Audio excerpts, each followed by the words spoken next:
মাৰ্ঘেৰিটা মতাবিল গাঁৱত ভোগালী বিহুক লৈ উখল মাখল পৰিৱেশ।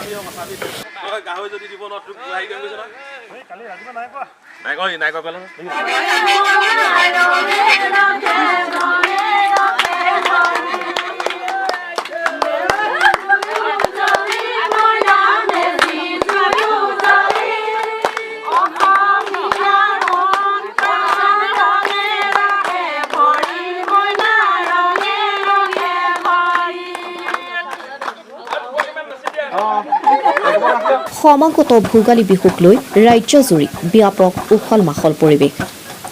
উৰুকাৰ নিশা লগে ভাগে এসাঁজ খোৱাৰ লগতে মেজিৰ উত্তাপ ল'বলৈ ব্যস্ত হৈ পৰিছে সকলো। এই দৃশ্য মাৰ্ঘেৰিটাৰ এখন ভিতৰুৱা গাঁও মতাবিল গাঁৱৰ। গাঁওখনৰ পুৰুষ মহিলা যুৱক যুৱতী সকলো এতিয়া ব্যস্ত হৈ পৰিছে। কোনোৱে যদি ভেলাঘৰ সাজিছে, কোনোৱে আকৌ মেজিৰ বাবে খৰি ফালি মেজি সাজিছে। গাঁওখনৰ মহিলা তথা জীয়াৰী বোৱাৰী সকলো ব্যস্ত হৈ পৰিছে ভোগালীৰ পিঠা পনা বনোৱাত। ব্যস্ততাৰ যেন এতিয়া অন্ত নাই গাঁওখনৰ লোকসকলৰ।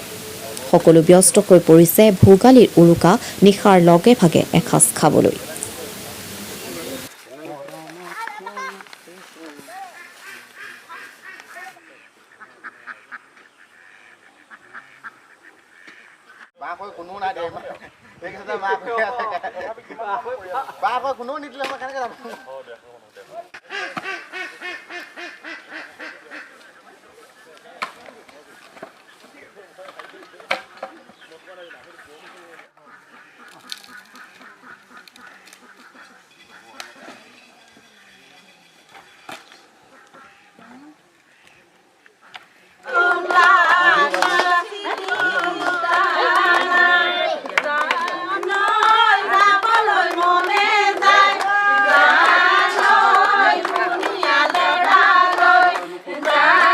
আগৰ পৰা আমাৰ খৰি কটা, বাঁহ আনি মেজি সজা, মেজি ঘৰ সজা বহুত দিনৰ পৰা প্ৰস্তুতি চলি আছে।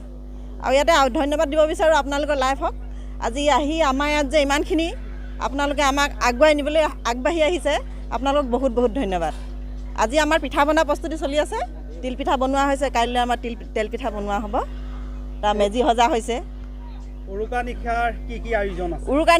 উৰুকা নিশা আমাৰ ভোজ ভাত হ'ব গাহৰিৰ লগত। আপোনালোকো আহিব লাগিব। আৰু মেজি ৰখিব, খেল ধেমালি প্ৰস্তুত কৰা হৈছে, নাটক এখন কৰা হৈছে। কি ক'ম আপোনাৰ ধৰক আমাৰ এতিয়া ভোগালী উৎসৱখন এনেকৈ পাতিবলৈ লোৱা হৈছে। আগতেও তেনেকৈ আমি পাতি পোৱা নাই। আৰু আপোনাৰ মিডিয়াৰ আগতো আমাৰ তেনেকৈ কথা কোৱা কোনো অভ্যাস নাই, আজিয়ে প্ৰথম। এইখিনি হয়তো কিবা কিবি ভুল ভ্ৰান্তি হ'বও পাৰে, তাৰ কাৰণে এইখিনি ক্ষমা কৰিব। বিশেষকৈ মানে আমাৰ আজি প্ৰায় এমাহে হ'ল। আমাৰ মহিলাবিলাকে আমি পথাৰত নৰা কাটোঁ, আৰু মতা মানুহবিলাকে আমাক মানে অনা নিয়া সেইখিনি সহায় কৰি দিয়ে। মাইকী মানুহেও আনো, তেনেকৈ কৰি মেলি মানে আমাৰ ভেলাঘৰটো বনোৱা হ'ল। আজি এতিয়া খৰি চৰি কাটি মেলি তেনেকৈ সকলোৱে মিলি, আৰু মতা মাইকী বুলি ক'বলৈ কোনো হেৰি নাই তাত।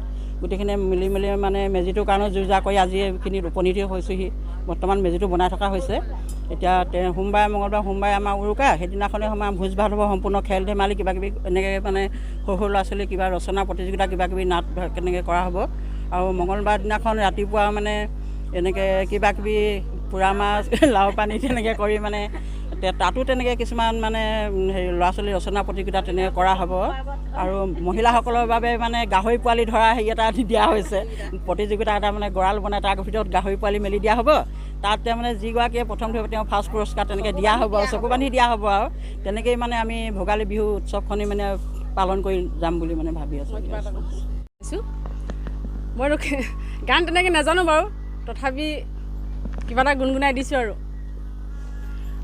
অতি কৈছে নেহৰ মুগাৰে মুহুৰা, ঐ তাতোত কৈছে নেহৰ মাকুৰ, তাতোত কৈছে নেহৰ বহাগৰ ভোগালী বিহুতি, ঐ নেপাতি কেনেকৈ থাকোঁ,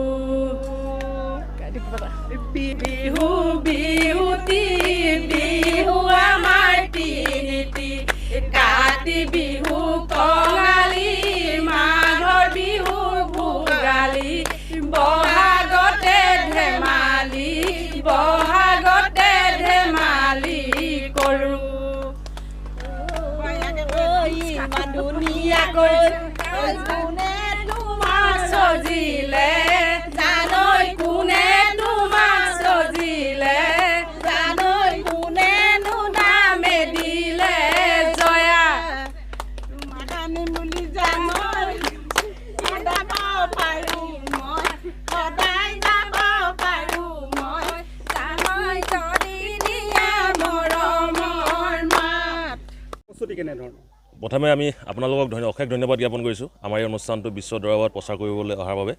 আৰু বিশেষকৈ আমি ক'ব লাগিব যে মাৰ্ঘেৰিটা মাকুমকিলাৰ এই আমাৰ মতাবিল গাঁওবাসী ৰাইজে মাকুমকিলাবাসী ৰাইজে আমি ভোগালী বিহু আয়োজনৰ এক প্ৰস্তুতি চলোৱা হৈছে। আৰু ইয়াত ইতিমধ্যে আপোনালোকে দেখিছে আমাৰ ৰাইজসকল লাগি আছে, আমাৰ মেজি বনোৱাই হওক বা ভেলাঘৰেই হওক বা পিঠা পনা ইত্যাদি মহিলাসকলে বনাই আছে। আমি আপোনালোকৰ সংবাদ মাধ্যমৰ যোগেদি আমি সমূহ মাৰ্ঘেৰিটাবাসীৰ লগতে অসমবাসী ৰাইজলৈ আমি নিমন্ত্ৰণ জনাইছোঁ যাতে আপোনালোকে আহিব 13 আৰু 14 তাৰিখে। আৰু 14 তাৰিখে এক শিল্পীৰ ব্যৱস্থা কৰা হৈছে, শিল্পীও আহিব, আমাৰ পাৰ্থজিৎ বৰা সংগীত পৰিৱেশন কৰিব, পাৰ্থজ্যোতি বৰুৱা। গতিকে আপোনালোকক আমি সংবাদ মাধ্যমৰ যোগেদি আপোনালোক সকলোলৈ আমি নিমন্ত্ৰণ জনাইছোঁ। আৰু আপোনালোকক সাংবাদিক আপোনাৰ বন্ধুসকললৈও আপোনালোকৰ সংবাদ মাধ্যমৰ যোগেদি আমি নিমন্ত্ৰণ জনাইছোঁ।